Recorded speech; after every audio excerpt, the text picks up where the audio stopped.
robust moral defense of capitalism, which is what we're going to get tonight. I'll keep this short because you didn't come to listen to me. It's my great pleasure to introduce tonight Dr. Yaron Brook, the President and Executive Director of the Ayn Rand Institute in California. He's also the founder, Managing Director and Chairman of BH Equity Research, a financial company. He's a contributor to the Objective Standard and a regular media commentator. I'm getting the signal which says you're all going to turn your mobile phones off, by the way, so well reminded. He's also a former finance professor, and so I think is perhaps even more qualified than you might imagine to tell us about the situation we're in and how you affect free markets at this juncture. So, Yaron, over to you. Thank you, Tom. Appreciate it. Thank you all for coming. It's a real pleasure to be here and a real honor to be speaking. Really, my first speaking engagement in London, public speaking engagement in London, under the. It's a real honor to be under the auspices of the Ayn Rand Institute. So thank you for inviting me. There are still seats up front, and I promise I don't bite. So feel free to. I think you'll be more comfortable seated. These are very difficult times to be defenders of capitalism, to be defenders of free markets. I get asked all the time, Yaron, how can you continue to defend free markets? How can you continue to defend capitalism given everything that's happened? Hasn't what's happened over the last 18 months proof that capitalism and free markets do not work? And I look at them and I say, what are you talking about? What free markets? What capitalism? Where do you see free markets and capitalism that have failed? Because if we understand free capitalism to mean, or free markets and capitalism to mean, no government intervention in the economy.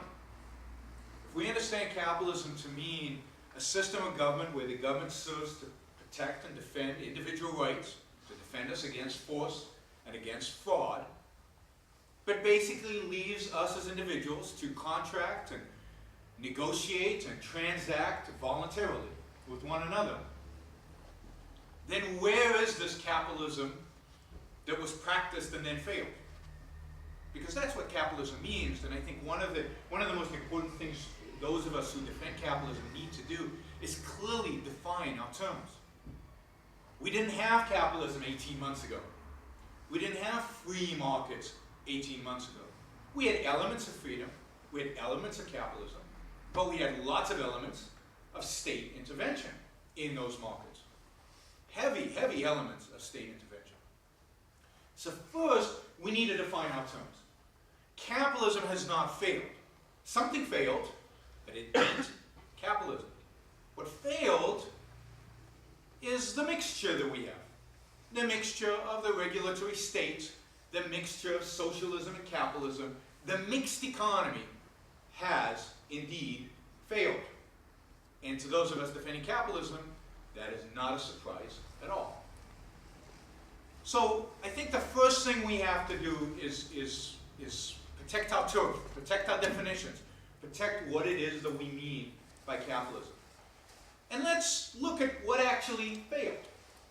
What actually caused this financial crisis? Is it the element of capitalism, the element of freedom, the little bit of freedom that exists in the financial and generally in the markets that has destroyed our economy?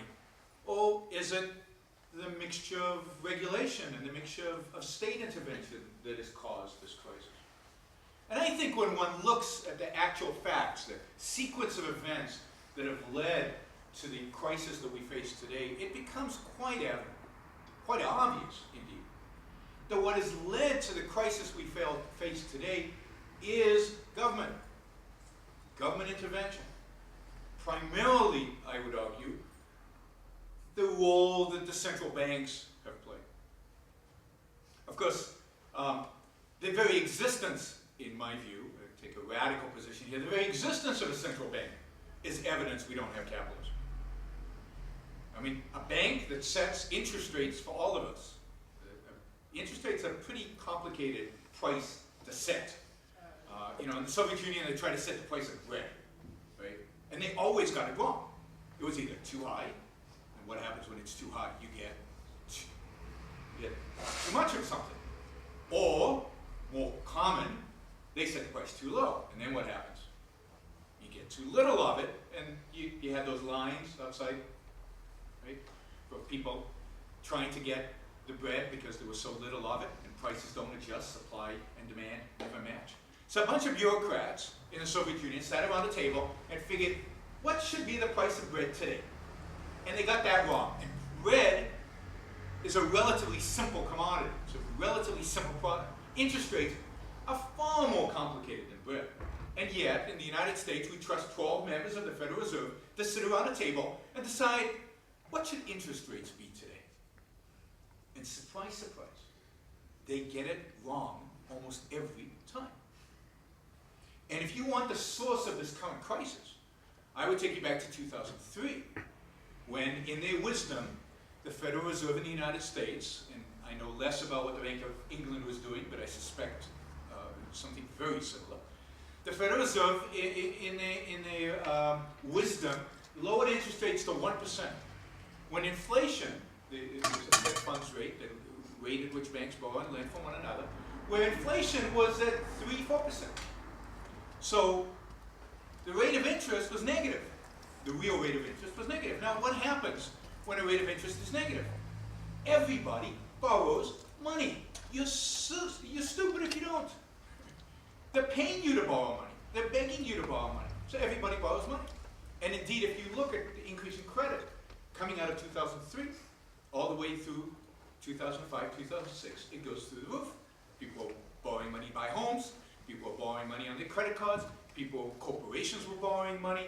Everybody was leveraging. The investment banks went from 12-to-1 leverage to 40-to-1 leverage. Why not when money is almost free? And if this crisis is about anything, this crisis is fundamentally about too much leverage, too much debt, too much credit.